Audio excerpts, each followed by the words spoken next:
Hola, ¿qué tal están? Bienvenidos. Mi nombre es José Manuel López García. Jefferson. Indudablemente Thomas Jefferson es uno de los grandes presidentes de Estados Unidos de América, que ocupó el cargo de presidente norteamericano entre 1801 y 1809. También es evidente que es uno de los padres fundadores de la nación norteamericana. Además, fue filósofo, fue pensador, fue, diríamos, uno de los adalides de la democracia y de la lucha contra el imperialismo británico en su época. Además, también podemos decir, sin lugar a dudas, que es el principal autor de la Declaración de la Independencia de los Estados Unidos de 1776 y también promocionó los ideales del republicanismo en los Estados Unidos. Además, también anticipó la idea de que Estados Unidos de América se tendría que convertir en un Estado que fuera realmente un imperio de la libertad y que también, por supuesto, impulsara los valores de la democracia. Como se puede observar, pues todo esto es realmente esencial para entender su figura. Por otra parte, también hay que reconocer que tuvo algunas cosas que no son, diríamos, las adecuadas de un estadista político de su talla, desde la perspectiva, por supuesto, de otros países, como por ejemplo, durante su presidencia tuvo lugar la compra de Luisiana, o de la Luisiana en 1803, que eso, pues realmente no tendría que haber sido así, porque había que respetar los límites territoriales y sobre todo, Estados Unidos compró territorios que a España, bueno, a veces ni los compró siquiera, simplemente pues los conquistó a la fuerza, etcétera, etcétera. Pero desde otro punto de vista, pues está claro que como filósofo político, Jefferson fue un hombre de la Ilustración, fue un gran lector, conocía a muchos líderes intelectuales en Gran Bretaña y Francia. Incluso consideraba que el pequeño agricultor, propietario independiente, era un claro ejemplo de las virtudes republicanas y desconfió de las ciudades y de los financieros, y también pues favoreció los derechos de los estados en principio y por supuesto también estaba diríamos considerando que tendría que formarse un gobierno federal en Estados Unidos estrictamente limitado.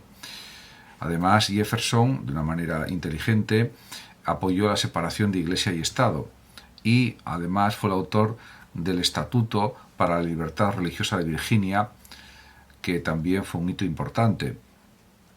En ese sentido, además, también destacó Jefferson como erudito y polímata porque tuvo muchas actividades, fue horticultor, fue líder político, fue arquitecto, fue arqueólogo, paleontólogo, músico, inventor y también fundador de la Universidad de Virginia, declarada por la UNESCO Patrimonio de la Humanidad en 1987. De hecho, su influencia se extiende a lo largo de los años en Norteamérica y, por ejemplo, el presidente John F. Kennedy, al dar la bienvenida a los 49 ganadores del Premio Nobel a la Casa Blanca en 1962, dijo lo siguiente: creo que esta es la colección más extraordinaria de talento y del saber humano que jamás se haya reunido en la Casa Blanca, con la posible excepción de cuando Thomas Jefferson cenaba solo.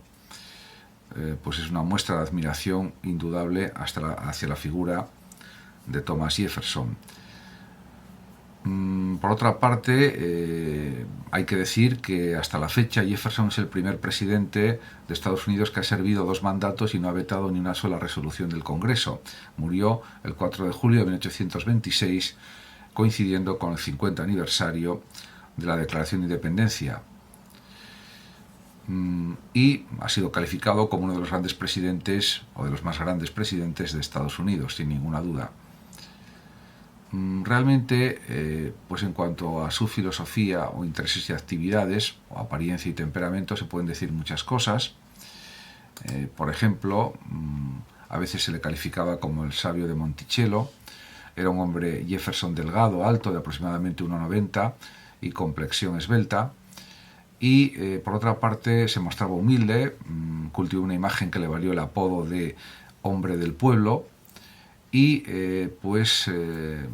Por ejemplo, como presidente, suspendió la práctica de dar el discurso del Estado de la Unión en persona y enviaba el mensaje al Congreso por escrito, algo bueno, que también era positivo, por supuesto.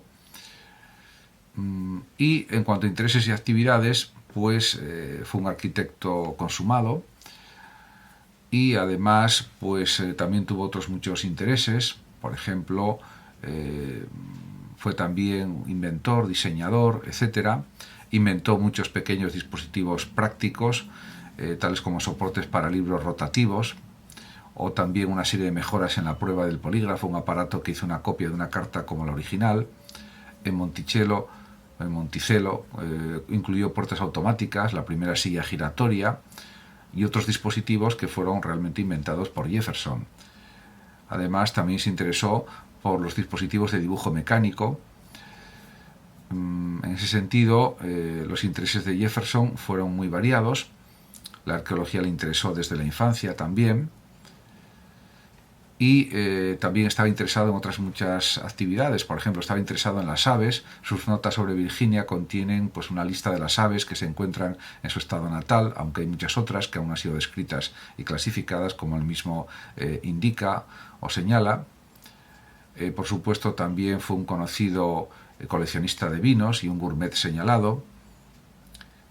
En 1801 Jefferson publicó, por ejemplo, un manual de práctica parlamentaria que todavía está en uso.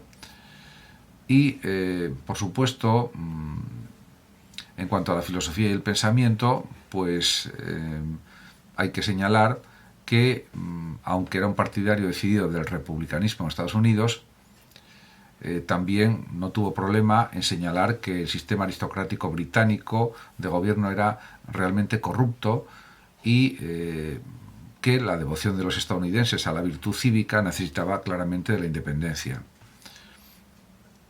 En este sentido, Thomas Jefferson consideraba indudablemente que todos los hombres eran igualmente libres e independientes, estaba convencido de ello, y que también tenían derecho, por supuesto, a la vida, a la libertad, a adquirir propiedades y a la búsqueda de la felicidad y la seguridad. Y eso quedó plasmado en el primer artículo de la Declaración de Derechos de Virginia, redactada por George Mason en 1776.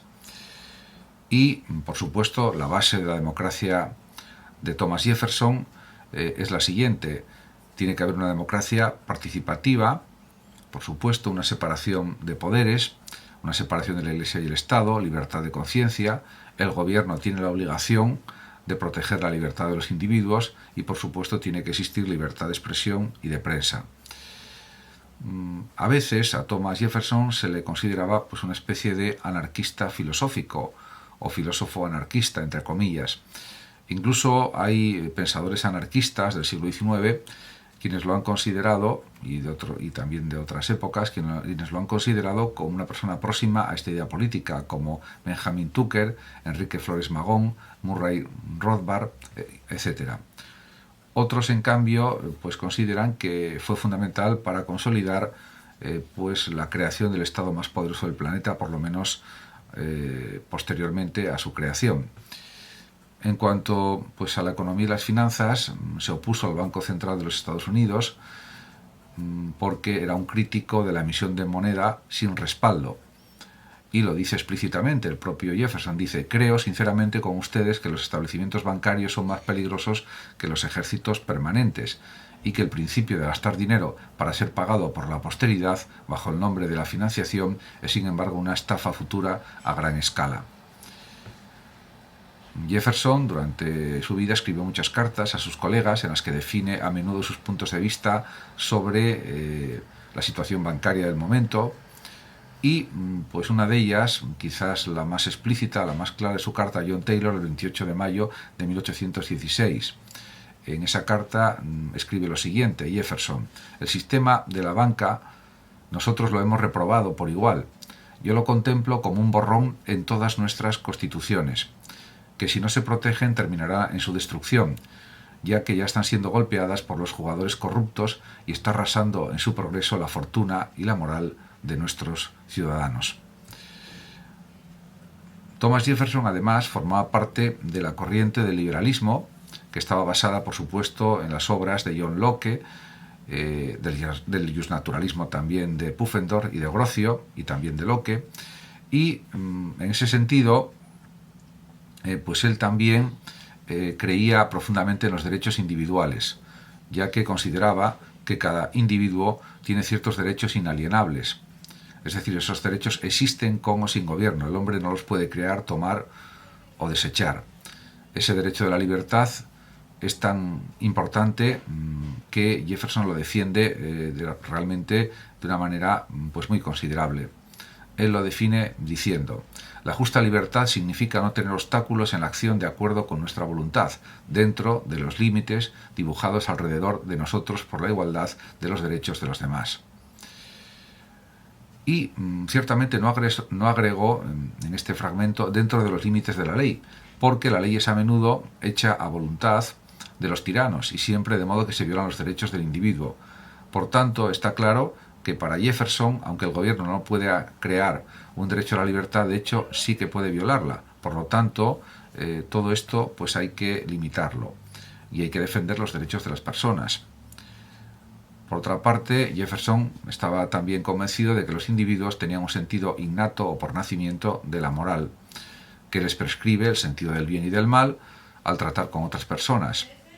Además, podemos decir que los sujetos tienen un sentido innato también de los derechos naturales de los demás. Muchas gracias a todos por su atención, saludos como siempre a los oyentes de Radio Sofando de México y por último decir que los que lo deseen pueden compartir este vídeo en sus redes sociales, darle like o suscribirse a mi canal de YouTube. Hasta siempre.